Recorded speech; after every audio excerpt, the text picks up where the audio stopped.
গুম, খুন ও নির্বিচারে বিচার বহির্ভূত হত্যাকারীরা আবার ক্ষমতায় আসুক, জনগণ তা চায় না বলে মনে করেন নির্বাচন ব্যবস্থা সংস্কার কমিশনের প্রধান ডক্টর বদিউল আলম মজুমদার। তার আশা, রাজনৈতিক দলগুলো ঐক্যমতের ভিত্তিতে প্রয়োজনীয় সংস্কার শেষ করেই আগামী জাতীয় নির্বাচন হবে। বিতর্কিত নির্বাচন বন্ধে সংস্কার কমিশনের প্রস্তাবে প্রয়োজনীয় সুপারিশ রয়েছে বলেও জানান তিনি। শারফুল আলমের রিপোর্ট।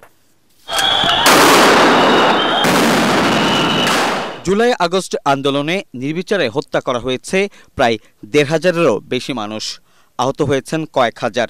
তারও আগে গত ১৬ বছরে গুম, খুন, বিচার বহির্ভূত হত্যার সব অভিযোগ তৎকালীন ক্ষমতাসীন আওয়ামী লীগ সরকারকে ঘিরে। আগামী নির্বাচনে তারা অংশ নিতে পারবে কিনা এমন প্রশ্ন এখন সব জায়গাতেই আলোচিত হচ্ছে। নির্বাচন ব্যবস্থা সংস্কার কমিশনের প্রধান বলেন, জুলাই গণহত্যার সাথে জড়িতরা নির্বাচনে বা ক্ষমতায় আসুক, তা দেশের জনগণ চায় না। আমরা কাউকে নির্বাচন থেকে দূরে রাখা নয়, এটা আমাদের উদ্দেশ্য নয়, কিন্তু ১,৫০০ ব্যক্তি খুন হয়েছে এবং যারা গুম হয়েছে, যারা বিভিন্নভাবে গুরুতর মানবাধিকার লঙ্ঘন করেছে, আমরা কি চাই তারা আবার এসে আমাদের রাষ্ট্র পরিচালনা করুক? আমি তো মনে করি অধিকাংশ জনগণে চায় না। যদি নির্বাচনী অঙ্গন যদি দুর্বৃত্তমুক্ত না হয়, অপরাধী মুক্ত না হয়, তাহলে আবার অপরাধ সংঘটিত হবে। তো আমরা কি সেটার পুনরাবৃত্তি চাই?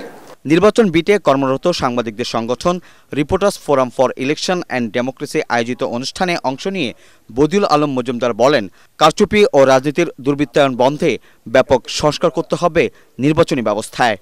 সংবিধান পরিবর্তন লাগবে, সেগুলো এই নির্বাচনের আগে করা প্রায় অসম্ভব।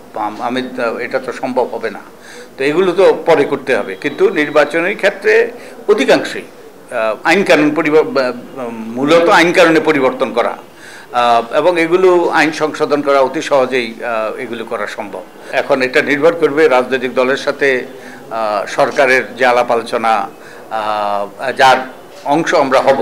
জবাবদিহিতা ও আর্থিক খাতে রাজনৈতিক দলগুলোকে আরও বেশি দায়বদ্ধ হতে হবে জানিয়ে তিনি বলেন, স্বাধীন কর্তৃপক্ষের মাধ্যমে এনআইডির কার্যক্রম পরিচালনা করার প্রস্তাব করা হয়েছে।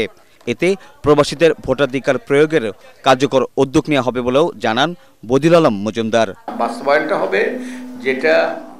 শারফুল আলম, এটিএন বাংলা, ঢাকা।